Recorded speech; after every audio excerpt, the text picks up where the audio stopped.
Look, this is Mystic Source 0102. I'm making this video to give you a broader idea on the character Zalek Morshinov. Now, I will answer a good amount of questions, but I'm not going to answer every question you might have. So first thing I'm going to go over is his power, the source. The source is essentially a life stream that was concentrated on his planet into a usable thing, kind of like a mental channeling that you can channel through yourself. Now, only a few people on his planet can use it, and they were known as new guns. His planet of Morsaria was destroyed, or not really destroyed. It just his parents lost contact with it. No one knows what happened to it. I mean, that's a mystery.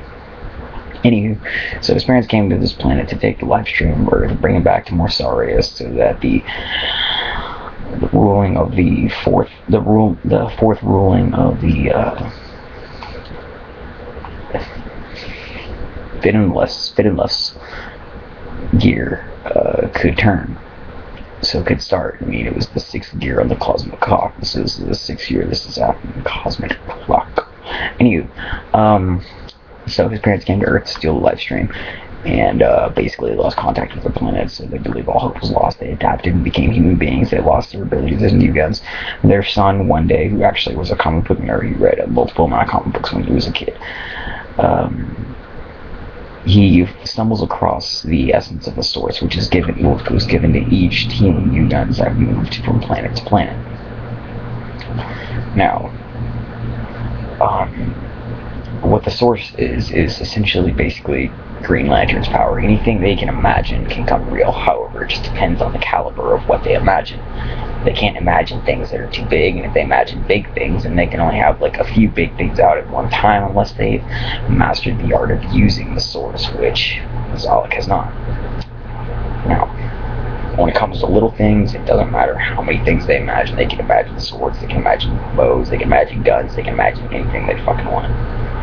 Alright, so continuing on with this,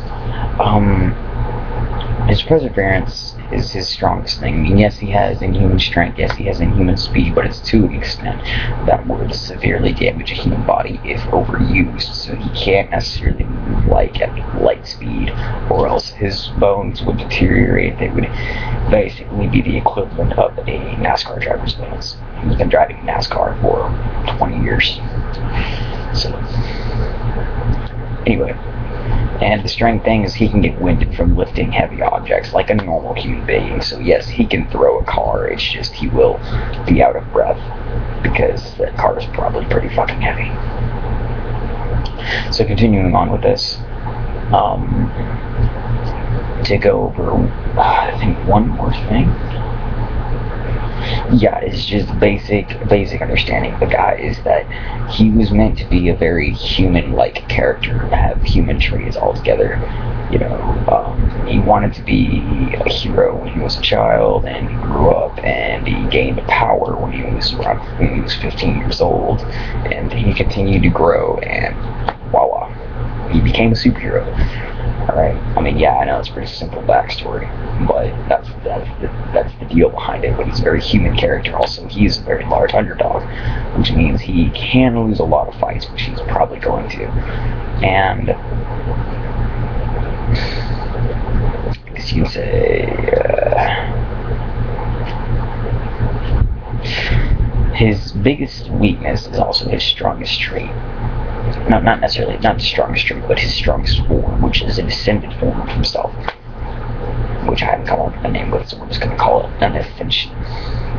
So his ascension, it makes his powers limitless, since he absorbed so much of the source through to the essence of the source, which was supposed to be only used if one of the new guns on the planet died on their mission.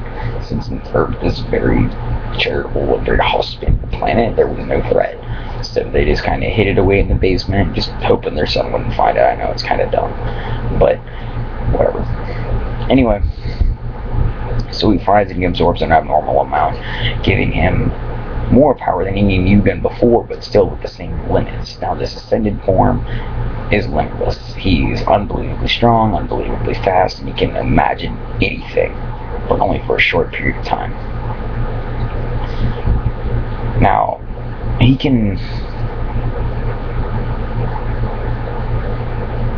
manipulate things around him because Source is basically just, like I said, a live stream. I think I already went over this, so I'm not going to again. And if I didn't, feel free to ask about it, but I've already been doing this for about 5 minutes, 30 seconds, so I'm going to stop it about right here.